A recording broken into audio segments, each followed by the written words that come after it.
Assalamualaikum warahmatullahi wabarakatuh. Perkenalkan, nama saya Liza Kunewati, Prodi Komunikasi dan Penyiaran Islam semester 5. Baik, di sini saya akan membahas tentang efek media massa. Langsung saja ke pengertian, apakah itu efek media massa? Efek media massa adalah suatu kesan yang timbul pada pikiran khalayak akibat adanya suatu proses penyampaian pesan melalui media atau alat-alat komunikasi mekanis seperti surat kabar, radio, televisi, dan sebagainya. Menurut Strausber, adalah suatu perubahan pada pengetahuan, sikap, emosi, atau tingkah laku setiap individu atau seseorang yang mengkonsumsi media tersebut sebagai hasil dari paparan media massa yang dilakukan secara terus-menerus. Efek media massa tidak saja mempengaruhi sikap seseorang, namun pula dapat mempengaruhi perilaku bahkan paparan yang lebih jauh. Efek media massa dapat mempengaruhi sistem-sistem sosial maupun sistem budaya masyarakat. Efek tersebut dapat pula mempengaruhi seseorang dalam waktu pendek, sehingga dengan cepat merubah pola tindak tanduk manusia secara cepat. Intinya, media massa mampu menghitam putihkan sebuah kondisi sosial yang ada dalam ruang dan dimensi kehidupan manusia. Dennis McGraw menjelaskan bahwa efek media massa memiliki 4 tipologi besar. Yang pertama yaitu efek media massa terjadi dalam waktu pendek namun secara cepat, instan, dan keras mempengaruhi masyarakat. Yang kedua yaitu efek yang tidak direncanakan atau tidak dapat diperkirakan, benar-benar di luar kontrol media. Jadi pada efek kedua ini, efek media terjadi dalam kondisi tidak dapat diperkirakan dan efek media terjadi dalam kondisi yang tidak dapat dikontrol. Dan yang ketiga yaitu efek media merupakan efek yang direncanakan sebagai perubahan efek yang diharapkan terjadi baik oleh media massa sendiri ataupun yang menggunakan media massa untuk kepentingan berbagai penyebaran informasi. Dan yang terakhir yaitu efek media berlangsung dalam waktu yang lama sehingga mempengaruhi sikap-sikap adopsi, inovasi, kontrol sosial hingga perubahan sosial termasuk juga perubahan kelembagaan dan persoalan budaya.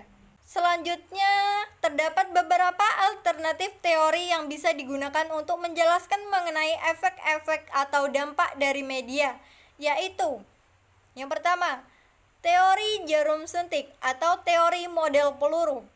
Media massa digambarkan sebagai sesuatu yang sangat kuat karena memiliki kemampuan di dalam menggoyahkan pikiran khalayak dengan dampak seperti menyerupai peluru yang melesat cepat atau seperti sebuah suntikan dari jarum suntik.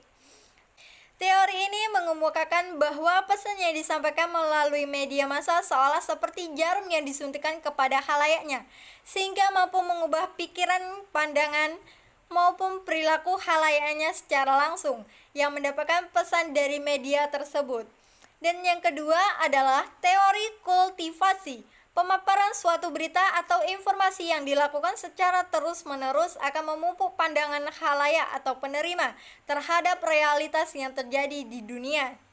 Misalnya seperti berita kriminal yang sering ditonton oleh anak-anak kecil akan menimbulkan ketakutan terhadap pribadi anak tersebut, ketimbang anak yang suka menonton film yang sesuai di usianya seperti film kartun. Dan yang terakhir adalah teori agenda setting. Agenda setting adalah suatu proses di mana seseorang public figure atau acara penting dapat membantu di dalam pembentukan isi dari media tersebut. Yang terakhir adalah efek media dalam mempengaruhi manusia. Ada dua. Yang pertama yaitu efek primer, yaitu efek yang ditimbulkan karena adanya terpaan, perhatian, dan pemahaman. Jika manusia tidak bisa lepas dari media massa, maka efek yang ditimbulkan sungguh-sungguh terjadi. Semakin memahami apa yang disampaikan oleh media, maka semakin kuat pula efek primer yang terjadi. Contoh terjadinya efek primer adalah saat media menayangkan atau menulis berita mengenai maraknya polisi ditembak oleh orang tidak bertanggung jawab. Maka di saat yang sama, masyarakat tertarik menyimak berita itu dengan seksama.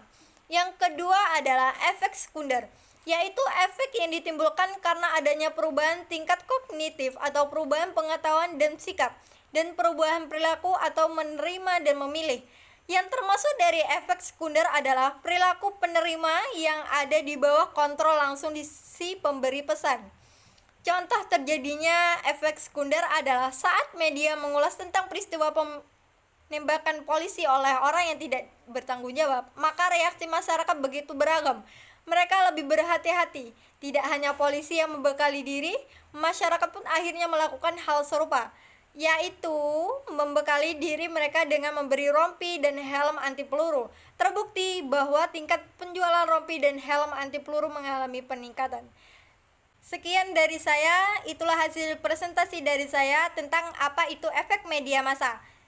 Jika ada salah dan kurang, saya minta maaf. Dan saya akhiri, wabillahi taufiq wal hidayah. Wassalamualaikum warahmatullahi wabarakatuh.